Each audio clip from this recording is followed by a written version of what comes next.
off because that Clippers game was canceled. So they go basically a full week without a game. It's good to see them trying to get back to some sense of normalcy as they deal with all this. Yeah, light spirit play is something to help them. You know, and you football players, we're always playing basketball. Yeah, right. Yeah, everybody has a football player. They want to play hoop. Everybody that play hoop, they want to play football. You can tell LeBron has an arm right there, and you can tell obviously he's a great athlete. His ability to flip those hips, he got a little bit of well, you remember he was an all-state receiver as a kid, but then he broke, I think, his right index finger, and they were like, nah, no more. Nick, he made a good choice. Would it be too much goodness if he played for the Chiefs? It would be no, we don't listen. Let him do his thing. So much for you. What am I told to look behind me? What? Don't be doing that. Oh, LeBron on the Chiefs. Oh, that's what I'm looking at. Yeah. Nah, man, leave him be. I mean, he obviously could be the greatest tight end in NFL history.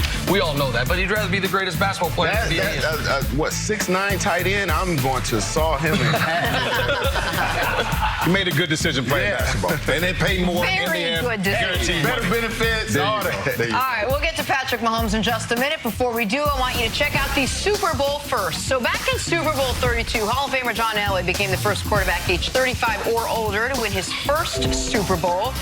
Elway would, in fact, end his career with back-to-back rings.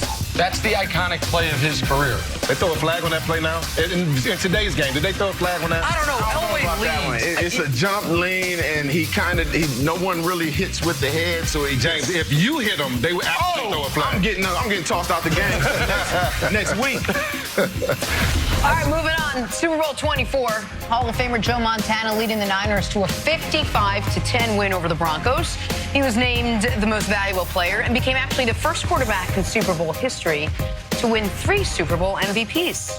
It is really amazing and a testament to what Brady's accomplished that no one argues Montana's the greatest anymore. When Montana retired, not only was he considered the greatest, I think most people thought no one would ever be able to match him. Yeah. Like that he had separated himself from the pack so immensely.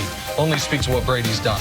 To see what that offense was able to do 30 years ago, and now we're in that golden age of offenses, that offense absolutely was before its time. Super Bowl 41, Devin Hester starting the game off with a bang. His 92-yard touchdown was the first opening kickoff returned for a touchdown in Super Bowl history. James, you know how earlier we were talking about your 100-yard interception return? This is my gambling moment of this. 25-1, first score of the game, defensive or special teams score. Pay me my money. Thank you, Devin Hester. Did you bet it? Yeah, that's what I'm saying. It's my moment. Yeah. I'll never forget it. I'm sitting in my barber's house in Syracuse, New York. No, you're right. That's when Devin Hester was Devin Hester. Oh, you're right. Yeah, I might have took that. Yeah, 25-1. I mean, if I was a degenerate gambler, I would. We throw this word around like it doesn't hurt. Time to play Take Your Pick. All right, there's no hiding the best matchup of Super Bowl 54. Nicky Bosa and the Niners' top-ranked defense looking to slow down reigning MVP Patrick Mahomes and that explosive Chiefs offense. Who's got the edge Sunday, the Niners defense or the Chiefs offense? Brian Westbrook, take your pick. I'm going Niners defense because they have their second best defense in the league on third down conversions. They only averaging giving up a conversion every 33 times, and so that's going to be huge. I also think that they have the ability to sack a quarterback and pressure a quarterback better than anyone in the NFL. Third best in the league as far as sacking the quarterback. Every 12 dropbacks, that's going to be a sack for the 49ers. I think that they get after the quarterback, and that's the reason why they win the game. Yeah, I give the edge to the 49ers defense, even though everyone is going to say, you know, the Chiefs offense is so powerful, so fast. The greatest equalizer, like you said, is the defensive line.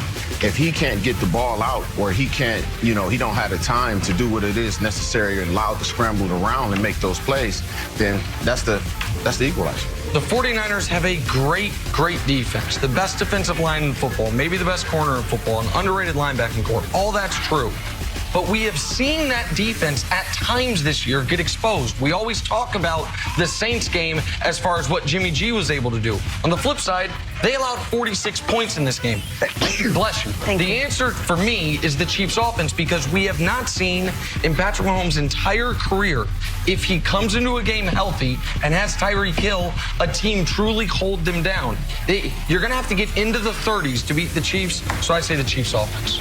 All right, Sunday's Super Bowl 54 matchup is going to showcase two of the best tight ends in the game. So who will have a better performance, George Kittle or Travis Kelce? B-Dubs, take your pick. You know, I wanted to go Travis Kelce here, but I just think that defense is going to be overwhelming. So I'm going George Kittle. I think he has the ability to affect the game in the run and pass game, which I think Travis Kelce, to an extent, doesn't do as much as far as the run game goes. And I think also, when you talk about yards after the catch, and Kansas City's ability to tackle George Kittle after he catches the football, I think that they have a good time, a big advantage at that standpoint of the game. If you're talking pure numbers, I have to go with Travis Kelce because Mahomes is going to end up throwing the ball 40 times, and his numbers are going to be a lot higher than Kittle's. But like you said, if you're looking at Kittle's, that's the all-around combination of what you're going to get. He's a dominant blocker. They get into the running game. He's going to do a lot more in the running game than I'll see Kelce do. I'm going to say Travis Kelce for this reason only. The Chiefs, for as potent as their offense been the last couple of years, they haven't been a great red zone offense. They've been a good red zone offense, not a great red zone offense. They've stalled out, especially if they get inside the 5 where they don't have as much room to work. That's where Kelce's going to be critical, where he had those 3 touchdowns in a quarter against the Texans on the big comeback. They were all very short yardage, goal-to-goal situations. I think he's going to repeat, not 3 touchdowns, but that type of performance. I say Travis Kelce. One thing to think about as far as the 49ers defense, they give up the absolute least yards to tight ends throughout the season. And so that's one thing when you're picking Travis Kelce, you got to think about. Good note. Okay, the Niners are coming off an NFC Championship game where Raheem Mostert ran for 4 touchdowns and Jimmy Garoppolo only had 6 completions. So who is more vital to the 49ers' success in Super Bowl 54, Mostert or Jimmy G? Brian, take your pick. Well, I'm going Raheem Mostert. I think that obviously we know that his ability to run the football is going to be huge, but I think Kyle Shanahan does some things unconventionally and tries to get him involved in the screen game. Kansas City's going to have 8, 9 guys in the box trying to stop the run. What do? You dump the ball right after the linebacker's pass to your running back and allow him to go crazy in the secondary.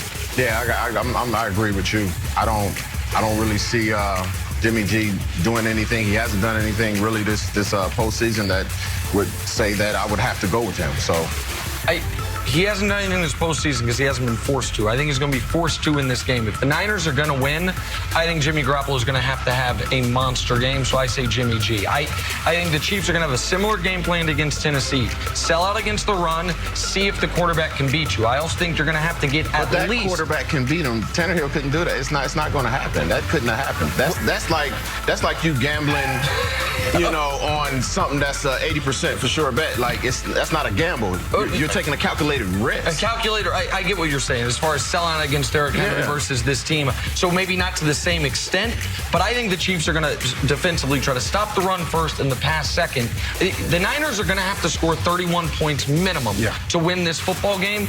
I think the way to do that for them is more through the air, unless they get a bunch of turnovers than on the ground. So I say Jimmy Garoppolo. All right, with just 1 game left in the season, the 100th year of the NFL is almost officially in the books. Patrick Mahomes looking to secure the Chiefs' 2nd ever Super Bowl, while Jimmy Garoppolo will look to hoist the Niners' 6th Lombardi Trophy. Here we go, guys. Who wins Super Bowl 54, the Niners or the Chiefs? Brian Westbrook, take your pick. I'm going 49ers, and here's the reason. I know this makes Nick upset, but just a little bit. The Chiefs have started slow in each of their last 2 games. 24 points at halftime to the Texans, 17 points to the Titans at halftime. If they start slow in this game, and their defense doesn't come up big in this game, that the 49ers will run through this football team. They will run the football. They will pound the ball down their throat. And if that same thing follows, I certainly think the 49ers have the ability to run away with it. Ditto, 49ers, and it's simple. Defense is going to do what's necessary to slow down. They're not going to stop them. They're not going to mud them. They're going to slow them down enough to make it where the game is close enough. And if, like you said, Jimmy G has to have a good game, he can come in there and get it done because it'll still be within reach. We got a running back picking the better running team, a defensive player picking the better defensive team. I'm going to pick the better team because they have the best player, Patrick Mahomes. The Chiefs win Sunday, and when they win Sunday, I'll say it again, the best opening 2 years of any careers ever. Jim Brown, 2 MVPs, made it to a championship game. Lou Alcindor, then Kareem Abdul-Jabbar, won a league MVP, a finals MVP, was an all-star both 2 years. When the Chiefs win Sunday, Patrick Mahomes adds his name to that list. A league MVP, a Super Bowl win, a Super Bowl MVP in his first 2 years as a starter. That's what culminates on Sunday. Ugh. Sound good. Sounds great. Before we head to break, we're going to go viral one more time. We've been jam-packed all week, and unfortunately, our guests have all had to sit next to Nick Wright. Why does it say that? Take a look at this. What? You are a hitter, aren't you? You're like, I gesticulate. Yeah. Holy God. You can't talk to me without like, you know what? You know what? It's like, what are you doing, Morse code? I don't really think I was hitting that many It's like, oh, do it in one word. Here, You hit every single guess we had, Nick. I don't believe that. I think Caliendo's just being a goofball. Nick, you hit every guess. okay. Hit.